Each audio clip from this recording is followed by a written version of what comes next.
Every single day we get questions coming in from no-code app entrepreneurs, Bubble users, pretty much anyone who's trying to build, launch, and grow an app so that they can have more control over their income and ultimately more control and flexibility with their lifestyles. Now, we always try to answer those questions with direct answers, documentation, more video resources, and today we're going to answer even more of those. Now, chances are some of these questions are going to apply directly to you. They're questions that we've gathered from our community here on YouTube, in Facebook, and other places, and we're going to talk about everything from bubble capacity to e-commerce apps to HIPAA compliance and so much more. So make sure you stick around for every single one of these answers so that you can move forward confidently with your own app.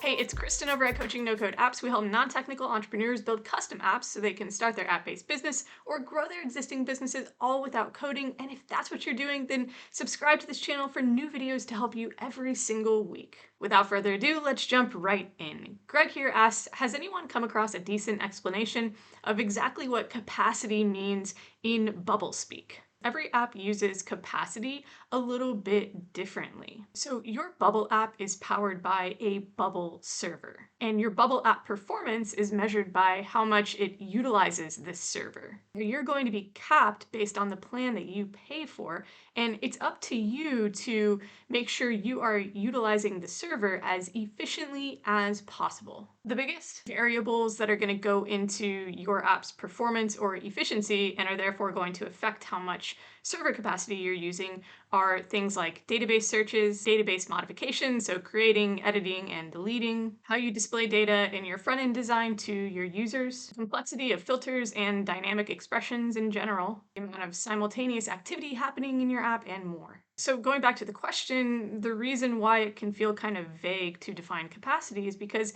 it can be related to any of these things. If any of these things is going really wrong in your app, then you're going to be taking up a lot more capacity. One of the ways you can manage and monitor the efficiency of your app throughout your development is by going to your logs in your Bubble editor and navigating to the capacity tab. And here you can actually monitor the amount of capacity you are using based on the different changes you're making within your app. So as you work on the different components that we talked about that can ultimately affect capacity, you can actually see what changes are happening in your app. How efficient is it becoming or maybe not becoming? The next question comes from JC, who asks, if I wanted to build an e-commerce website that allowed customers to sell each other products like apparel, would you suggest using Webflow or Bubble? Well, I would definitely suggest using Bubble because we actually want to build functionality in an app like this where we have two sides, multiple user types, one who's going to want to be able to list products and actually control inventory, for example, and the other side who's going to want to be able to search and maybe have a cart and buy these products. So there's actual functionality happening within this. The reason why I emphasize functionality is because Webflow is really for designing landing pages, and landing pages are more static. Now, you can create a static Webflow landing page to a database, and you can kind of use several different no-code tools to technically build an app, but why do that when you can just use Bubble and accomplish everything you need in one place? Lots of people on Bubble build marketplace apps for this reason, and so we definitely suggest using Bubble instead of Webflow for this purpose. We have Nanesh who asks, can you build a healthcare app on Bubble since HIPAA is involved? This is a good question that comes up from time to time, not just with HIPAA, but with compliance in general. So specifically with HIPAA, Bubble is not HIPAA compliant. So if your app needs to be HIPAA compliant and you use Bubble, it's not going to be HIPAA compliant. But there are other compliance needs you might have, in which case you're going to want to do your research. Now, can you build a healthcare app, or rather, can you not build a healthcare app at all because Bubble isn't HIPAA compliant? Well, it really depends on what the app is. So I would always suggest consulting with a legal expert in your specific industry if you have to comply with certain regulations. That's always going to be the best way to go about it. And that might sound like a maybe a frustrating answer for you because you just want a quick answer, but if you think about, the users of Bubble being all over the world and their users being also all over the world, there are so many different regulations and compliance needs that it would really be irresponsible to put a blanket statement on this. So I can say for HIPAA compliance, Bubble is not HIPAA compliant, but if you have other compliance needs, make sure you do your homework ahead of time. James asks, what's the best way to get a Bubble app on the app stores? Great question, James. So there are a number of Bubble wrapping services. So with Bubble, you are building a web application, which means that a user is going to access it via a web browser. Now, if you want to put it into app stores where the user is going to download the app to their phone, then you have to wrap your Bubble app. And this gives it native-like functionality so that it can actually interact with a user's device. Now, one of these wrapping services is called BDK Native, and I would suggest checking this one out and seeing if it fits your needs. There are other ones out there, but this is just an example of one that you can use. So you'll want to build your web app first. Ideally, get initial beta user feedback on the web app so that you can make adjustments, and then you can wrap your app and move into your next launch from there. All right, so Shoop de Whoop asks, how can I measure a project's length? And this also really depends, but I'm going to try to give you the best answer as possible because if you're building an app, you are going to want to know how long it's going to take you. Now, there are different factors to consider. So ideally, I would like to see the first version of your application being built in about 3 months.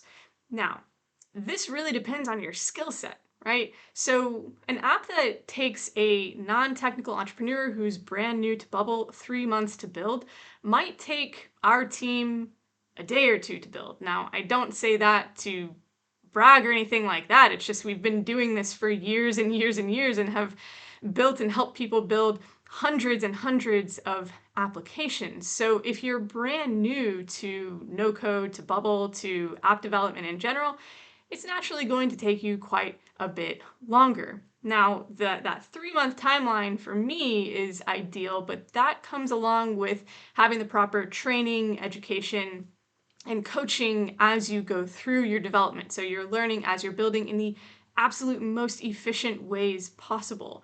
Now, if you are coming at this from more of a trial and error approach, maybe you're learning through free tutorials, which is fine, but that's going to take a lot longer, right? So if you are trying to estimate your project's length and you're new to this space, you have to estimate the amount of time it's going to take you to learn how to use no-code tools to actually build your project. You could build your app as you learn how to use Bubble, as you learn development strategy, and that could take you a year if you're kind of just doing it by trial and error. And at the end of that year, you might realize, I actually need to go back and rebuild because of what I've learned now. Or again, you could build that alongside the appropriate training and coaching, and you can knock everything out within that ideal 3-month time frame. So that's initially how to think about it. But you have to also add in the scope of the project, of course. So there are going to be lots of different variables when it comes to features and functionality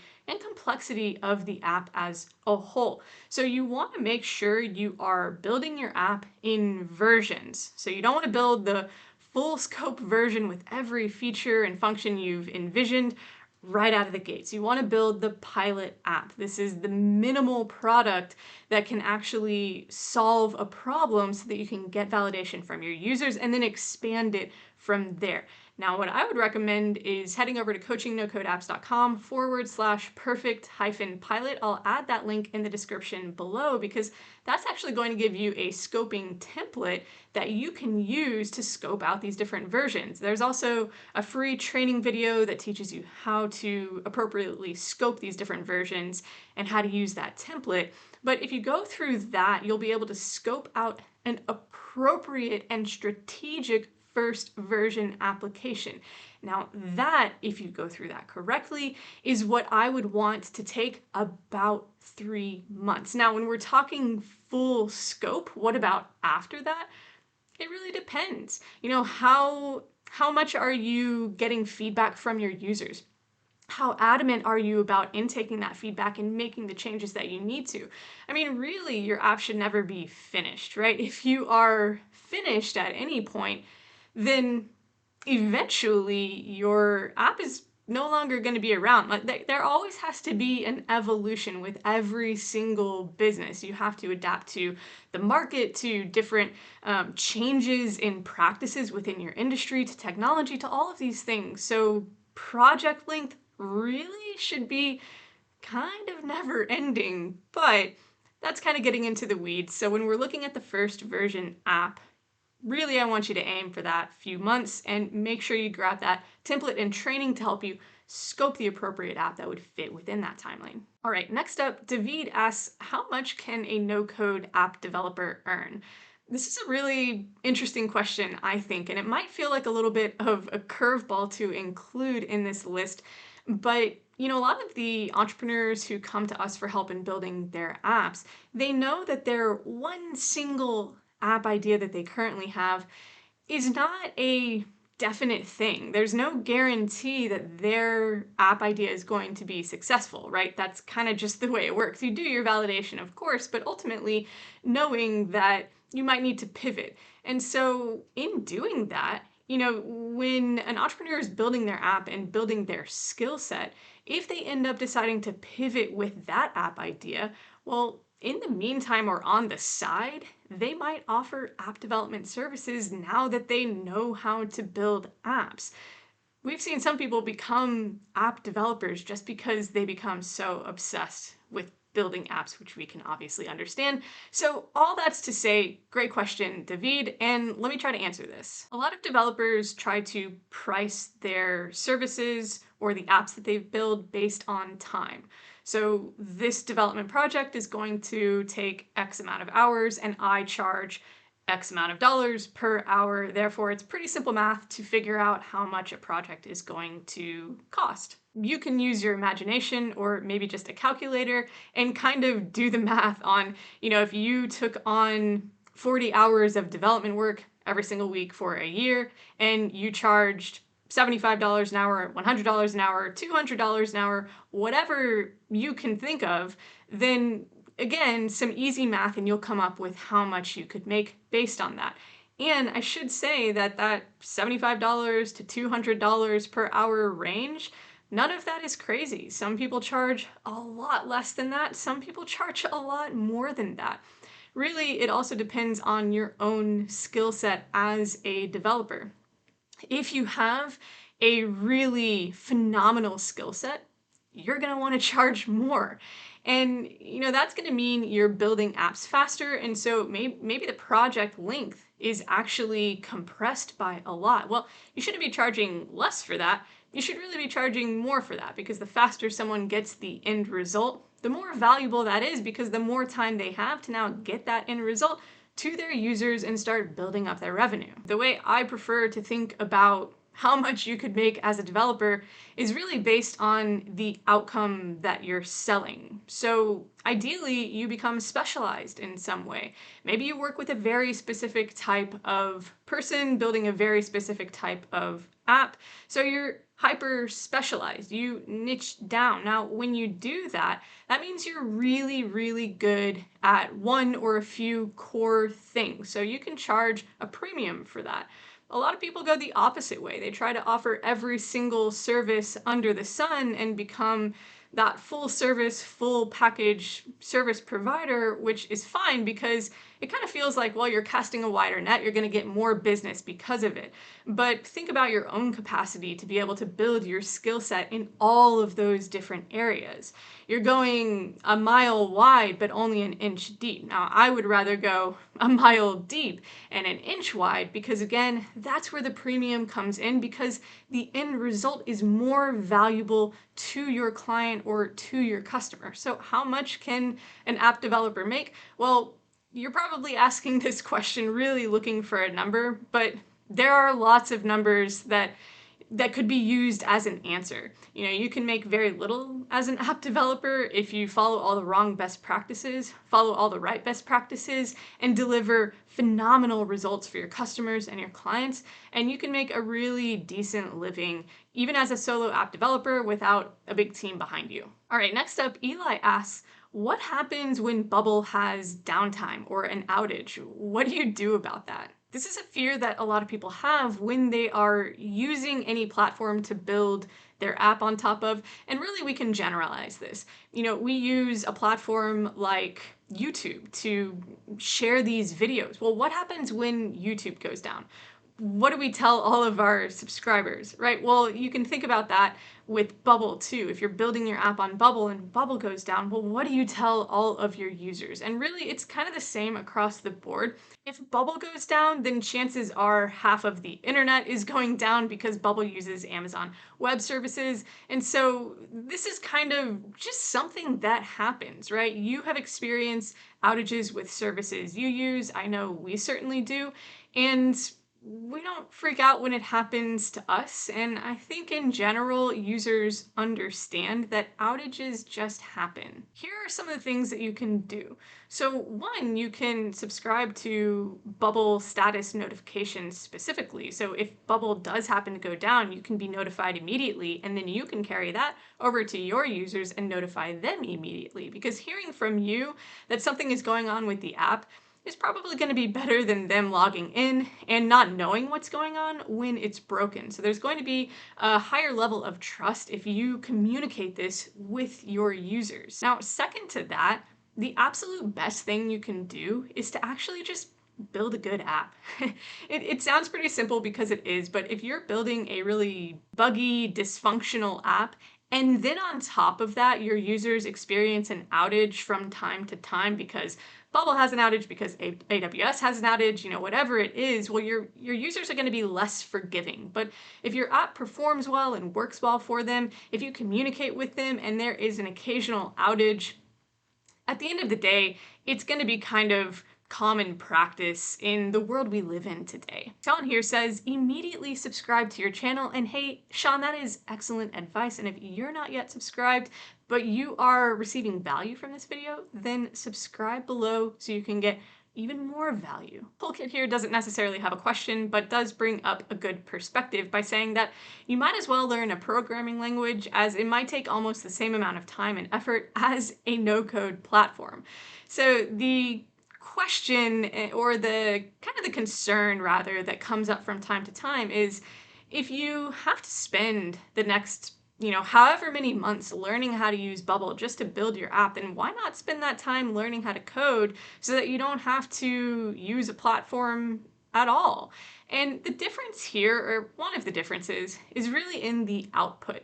You can spend 3 months learning how to use Bubble with the right training and guidance, and during that time you can build an actual first version of your app that you can bring external users onto and start charging. In other words, during that time you can create a business that you can actually put out into the world. But compare that to spending 3 months learning how to code, and you're not going to be able to output anything near that capacity. So you're going to be creating the very, very basics in terms of app development if you think about spending 3 months learning no code versus coding. All right, next up, Nick here has another question and kind of different perspective. So he says, I can't see why anyone would want to make a social network, e-commerce, or marketplace app just for the web. You need a mobile app, as most people would use it on mobile. This is a really good question, and actually a common misconception that we see a lot, because you hear terms like mobile app or a native app, and they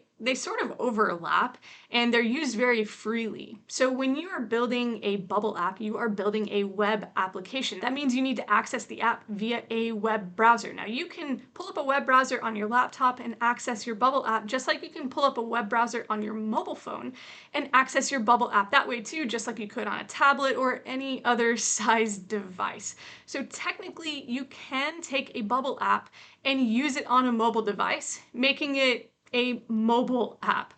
There's a difference between a native application, which is one you download from the App Store, which we already talked about. Now, going back to that, you can take a web app built on Bubble and wrap it using a third-party wrapping service, and then put it into app stores and make it downloadable onto a user's device. Now, if a user is using the app on their device, it could be a mobile app, meaning it is just a web app accessed via the browser on a mobile device, or it could be a native app, meaning it's downloaded from the App Store.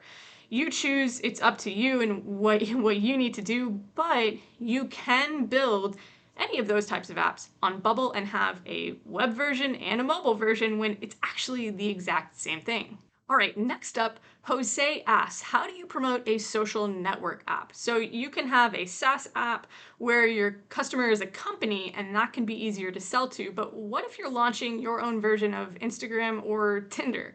How do you gain your first base of users in that situation? Now, my first thought and response to this type of question would be, if you don't know where you're going to access your first potential users, then why are you building this particular app in the first place? Now, I don't say that to sound unsupportive of someone's idea or dreams in any way, but I do want to make sure that you have some sort of entry point or existing access to your target market. Because if you don't, why are you building the app? What knowledge do you have about the pain points or problems, frustrations that your target market would have? I mean, what are you bringing to the table if you don't know how you would find your first users? So maybe your first users are specific companies or businesses within certain industries and you know exactly who to target.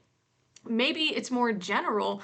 You can still have access points if your user base is going to be made up of the general consumer. Maybe you are in social groups, in Facebook groups, for example, where you know a good portion of your ideal user base would hang out. Well, that is still an existing access point or entry point into your market. But if you don't have any of that and you don't know how you would possibly find your first users, rethink your idea, right? Why are you building it and what kind of pain point are you solving? If you know that, then you should also have access to potential users. The only way to know that, truly know that, is for them to tell you, right? So if someone is giving you the information or you're observing this somewhere, well, that is where you're going to want to go to find those first users. To dig a little bit deeper, Facebook did not start out as what Facebook is today.